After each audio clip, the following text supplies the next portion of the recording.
अब जिम्मेदारी हमारी और आपकी है, अब जिम्मेदारी हमें लेनी है। और क्योंकि कोविड अभी एंडेमिक होता हुआ दिख रहा है या नहीं दिख रहा है, इस पर कोई औपचारिक घोषणा भारत सरकार की तरफ से नहीं हुई है। हालांकि WHO बार बार कहता रहता है कि टेस्टिंग और ट्रैकिंग भारत में नहीं, बाकी देशों में भी नहीं हो रही है ढंग से। इसीलिए कहीं ना कहीं हम कोरोना से जो लड़ाई है उसमें अब दोबारा कुछ कदम पीछे चलते जा रहे हैं।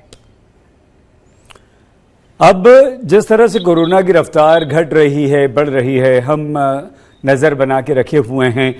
आपको क्या लगता है मिलिंद, क्योंकि आपने जब से कोरोना आया फर्स्ट वेव से, उसके बाद से न सिर्फ एक्सपर्ट से बात की है, डॉक्टर्स से बात की है, बल्कि हॉस्पिटल्स में जाकर भी लोगों को बहुत बुरी तरह से परेशान होते हुए देखा है। अब वो खतरनाक कोरोना शायद नहीं है, वो म्यूटेट हो चुका है, वो रूप बदल चुका है, मानती हैं आप? देखिए, कोरोना अगर खतरनाक रूप लेता है दोबारा तो वो उसके म्यूटेशन पर निर्भर करेगा। इस वक्त हम जो म्यूटेशन देख रहे हैं वो सारी ओमिक्रॉन के वायरस की हैं, और ओमिक्रॉन का BA.1, BA.2, BA.2, 3.8 और BA.4, BA.5 जैसे जो वेरिएंट्स है वो सर्कुलेशन में हैं।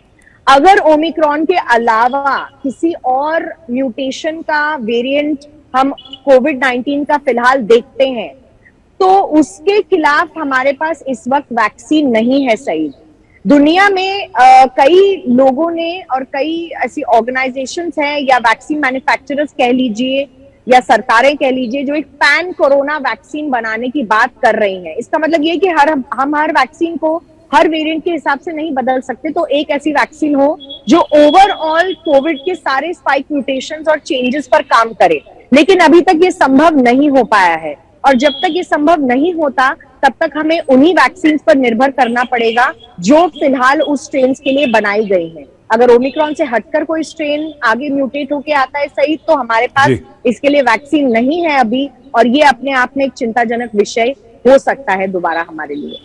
आपको क्या लगता है मिलिंद, जिस तरह से कोरोना एक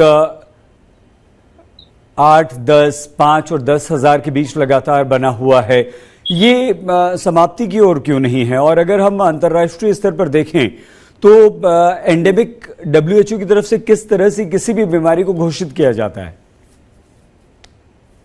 देखिए, किसी भी बीमारी को एंडेमिक तब घोषित करते हैं जहां वो बीमारी बहुत घातक नहीं रह जाती, उससे ज्यादा मौतें नहीं होती, और वो बार बारी आपके सामने वो बीमारी आती रहती है महीना दर महीना या सीजनल तरीके से। तो अभी फिलहाल जब कोरोना के लक्षण ऐसे दिख रहे हैं, सरकारें या फिर WHO अभी तक इनको एंडेमिक इसलिए भी नहीं कह रहा है क्योंकि आने वाले समय में इस कोरोना को आए हुए अभी सिर्फ 2.5 साल ही हुए हैं।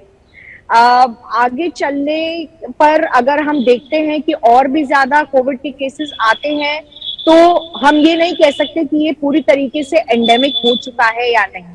इस पर विशेषज्ञों ने ये भी कहा, काफी सारे जो प्रख्यात डॉक्टर्स हैं वो भी कह चुके हैं कि कोरोना इतनी जल्दी खत्म होने वाला नहीं है, इसको एक नॉर्मल वायरल या इन्फ्लुएंजा फ्लू बनने में अभी वक्त लगेगा।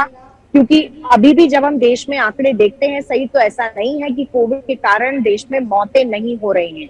जब एक भी मौत लगातार कुछ महीनों तक नहीं होगी कोविड के कारण, तब हम शायद कह पाएंगे कि हाँ, ये कहीं ना कहीं एंडेमिक है और अब इससे लगातार हमें डरने की जरूरत नहीं है, थोड़ा बहुत डर कम कर सकते हैं। लेकिन अभी फिलहाल वो स्थिति नहीं है, क्योंकि कहीं ना कहीं जो बुजुर्ग हैं, जो कोमॉर्बिड्स हैं, उनमें जरूर कोरोना दिक्कत कर रहा है और शरीर में उनके ऐसी चीजें कर रहा है जिनसे उनकी मौत हो जा रही है। तो लगातार हम एंडेमिक की बात अगर ना करें तो इससे लोगों में शायद कुछ डर पैदा होगा, क्योंकि फिलहाल हम सब एकदम बेखौफ हो चुके हैं और कोविड से नहीं बिल्कुल भी डर रहे हैं, लेकिन हम अपना ही इसमें नुकसान भी कर रहे हैं।